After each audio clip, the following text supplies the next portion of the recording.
A billionaire came home late at night, but without quiet peace and comfort. His maid dragged him and begged him to remain silent. The why will shock you. Hello, hello, and greetings again.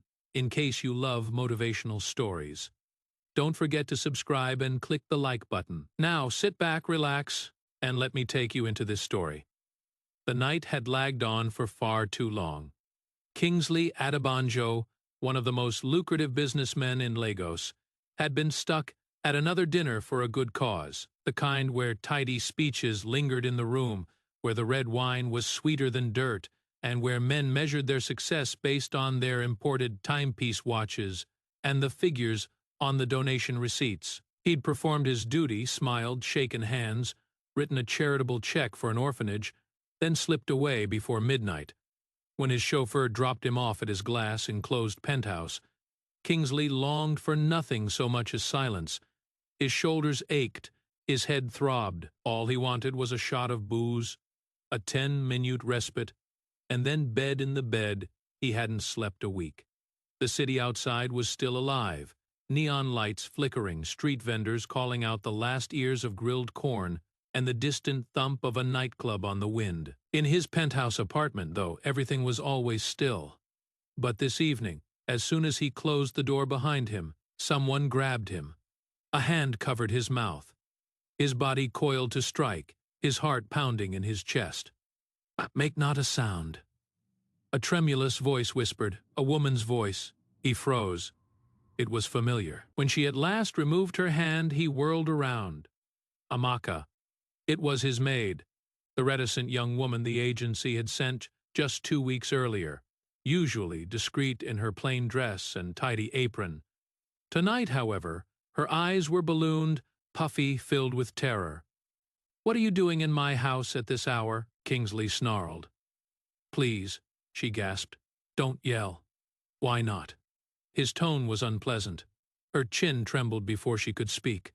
"Because your son is sleepwalking, and if you wake him inappropriately, you could lose him." Kingsley went rigid. He glared at her. "My son," she jerked her head in a nod, glancing down the hallway. "It has happened every night. Around this time I've been lurking around to walk him. Tonight, he made it to the stairs." The weight of her words felt like lead. His son, a 7-year-old reserved boy, had been in the shadows, and Kingsley had been too caught up to care. Only this maid, this outsider, had watched over him. Kingsley tugged at his tie, his words faltering without him wanting them to. I didn't know." "Nobody else noticed," Amaka said quietly. "I stayed behind after my shift. I could not leave him to it. You're not paid for that." "I know." Her calmness stung him more than anger ever could. For the first time in years, Kingsley realized that his wealth hadn't bought him the one thing that mattered most, his presence in his son's life. Before he could say more, soft footsteps echoed down the corridor. Both turned. A small figure appeared at the end of the hallway, barefoot, eyes half closed. "Daddy," the boy murmured. Kingsley's heart clenched. "Junior, walk slowly. Don't startle him," Amaka whispered. Kingsley bent down, opening his arms. "Come here, son." The boy stumbled forward, straight into his embrace. "I was looking for you," Junior whispered, and for the first time in a long time, Kingsley said the words and truly meant them. "I'm here now." The child clung tightly to him, small body pressed warmly into the crook of his father's arm. Kingsley felt a remorse he could not shake. Too many late flights, too many pointless meetings, too many nights away. "However long has it been occurring?" he asked softly. "Since I first started working here," Amaka answered. 7 times, always after midnight, always patrolling, as if in search of someone." Kingsley's eyes drifted shut, his cheek against the head of his son. "He thinks I left him." "Perhaps he just misses you," Amaka whispered. "That is not the same." Kingsley exhaled. She didn't argue the point. Instead, she moved a photo frame on the wall, a photo of Kingsley and Junior at the beach years ago. His son's smile in the photo was one he hadn't seen in too long. Amaka finally spoke. "My mother worked 12 hours when I was a kid. 2 jobs on certain nights. I'd sit by the door just to hear the sound of her voice when she came back. I didn't need gifts. I just needed to know she was there. Kingsley wrapped his arms around his son tighter. Her words hurt deeper than the ugliest insult in the boardroom ever had. He had been running contracts, betting on the future, while his boy wanted something as simple as the present. Sunlight poured into the penthouse windows the next morning for the first time in months. Kingsley sat at breakfast, in his house clothes, watching his son have breakfast. "Do you like them?" he asked. Junior nodded enthusiastically, mouth full of pancakes. "Banana with cinnamon?" Kingsley stole a glance at the kitchen. Amaka gazed back, the faintest smile on her face, before she returned to making breakfast. Kingsley leaned closer to his son. "I'll have breakfast with you every morning from now on." Junior's eyes grew wide.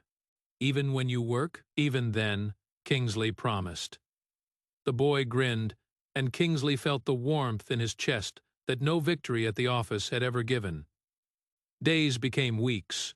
The penthouse was no longer a cold hotel suite. It was home again. Kingsley canceled appointments, astonished his secretary, and conducted business at home. He caught the rhythm of children's bedtime stories, the graceless art of tying shoelaces, the patience of waiting to hear a child speak instead of rushing to meetings. Amaka was persistent, working patiently when he made mistakes. Occasionally late at night she would remind him, "He wants to see his drawing," or look at his homework. Details Kingsley had previously overlooked. 2 weeks later, Junior laughed carefree again. The dinner table was littered with crumbs and stains of juice. The air was balmy, and for the first time in years, Kingsley felt more than a wealthy man. He felt like a father one evening. Junior being fast asleep, Kingsley held Amaka back at the door. "Thank you," he said quietly. She looked puzzled. "For what?" "For rescuing him that night, for showing me what it means to be present." She shook her head. "You rescued him yourself. I only stood watch until you got there." "No," he said resolutely. "You gave me back my son." Her voice softened. "He doesn't need a hero. He needs his father." Kingsley's words lingered deep in him. He nodded. Understanding finally, a tiny voice spoke from the bedroom. "Daddy." Kingsley hurried in immediately. "I am here, son." He tucked Junior into bed once more, touching his forehead with a kiss. "I am not leaving from now on. When you wake up, I'll be here." "Promise," the boy whispered. "Promise." And for the first time in a very long time, Kingsley felt he was keeping it. If this story touched you, don't forget to like this video and subscribe for more emotional and inspiring journeys. Tell us in the comments where you're watching from. We treasure every message. Until next time, stay kind, stay hopeful, and stay with us.